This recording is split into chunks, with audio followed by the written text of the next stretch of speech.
Hey, welcome back. I was just thinking about something that happened last week. I was walking through a hardware store here in Brooklyn, picking up some things for a weekend project, and I saw a guy buying a whole cart full of heavy-duty flashlights, industrial zip ties, and a couple of those thick, black tactical vests you can get from the workwear section. And it was all so normal, just another purchase. But it got me thinking about how the most ordinary supply chains can feed into the most extraordinary and often dark human endeavors. I'm Ibnul Jaif Farabi, and this is the Unraveling Thread. Today, we're pulling on a disturbing and complex knot: how anti-migrant vigilante groups, the kind we see patrolling borders or staging protests, actually get their gear. We're not talking about shadowy black markets or secret government handouts. The reality is far more mundane, and in its mundanity, far more revealing. This is the story of the vigilante supply chain. So let's start with the most basic level, the retail frontier. The vast majority of what these groups use for their operations, their uniforms, their communications, their surveillance, comes from the same places you and I shop. Online marketplaces like Amazon, eBay, and AliExpress are absolute treasure troves.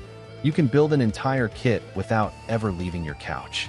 Tactical pants, combat boots, body armor plates that are sold as training equipment or recreational safety, high-lumen flashlights marketed for camping, two-way radios for event security. It's all there, tagged with keywords that perfectly align with both a prepper, an airsoft enthusiast, and a vigilante. The supply chain algorithm doesn't judge intent. It just sees a customer with a shopping cart. This accessibility is key. It democratizes a certain paramilitary aesthetic and capability, lowering the barrier to entry for a group that wants to look and feel like a formal unit. They aren't issued this gear, they consumer it.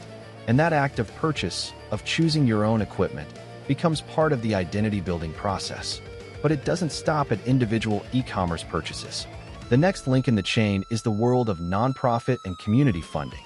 Many of these groups organize as 501(c)(4) social welfare organizations in the US or similar structures elsewhere. This designation is powerful. It allows them to solicit tax-deductible donations, often through emotional online campaigns framing their work as border security or community defense. That donated money is then funneled right back into the retail and specialized commercial supply chains. They use donor funds to buy in bulk. We're talking about cases where groups have purchased fleets of ATVs, night vision scopes, drones for surveillance, and even sophisticated radio systems. The money transforms from a grassroots donation into a procurement budget. And because they're often operating in legal gray areas, their purchases are for observation or humanitarian patrols, which allows specialized outdoor and tactical gear companies to sell to them without explicit liability. The invoice doesn't say for apprehending migrants. It says for field equipment. This brings us to the third, and perhaps most unsettling, layer, the ideological subsidy. There is a whole ecosystem of media figures, political commentators, and online influencers who directly promote and sometimes even financially support these groups. It's not just verbal encouragement. It's links in video descriptions to the group's donation page. It's promotional codes for specific gear companies that align with their politics. It's sponsored content disguised as field reports. This creates a feedback loop. The group gets gear and funds, which allows them to produce more dramatic, action-oriented content. That content then feeds the influencer's narrative, driving more traffic and more donations. The gear is no longer just a tool for the activity. It's a prop for the production. The supply chain here isn't just moving material, it's moving attention. And attention is the currency that fuels the rest of the machine. Now, I have to pause here and offer a personal reflection. As an immigrant, as someone who moved from Bangladesh to build a life here, seeing these groups treat human movement as a threat that requires tactical gear is profoundly alienating. But what strikes me most, as an engineer, is the system's efficiency.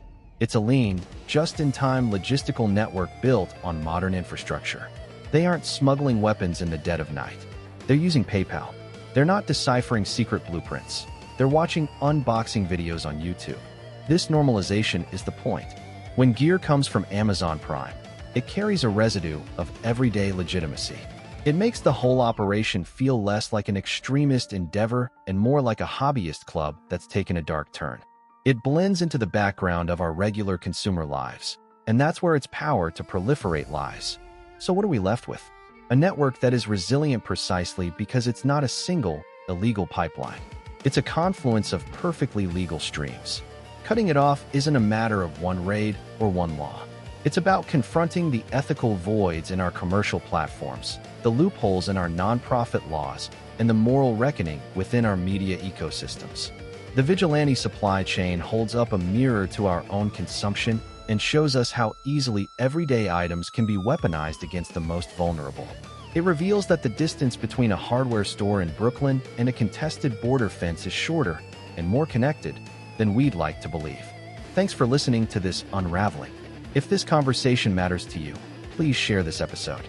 It helps us pull on more of these threads. For more from me, Ibnul Jaif Farabi, and the entire team, subscribe to the Unraveling thread wherever you get your podcasts. This show is produced by Light Knot Studios. You can find our full archive and learn more about our work at lightknotstudios.com. Until next time, take care.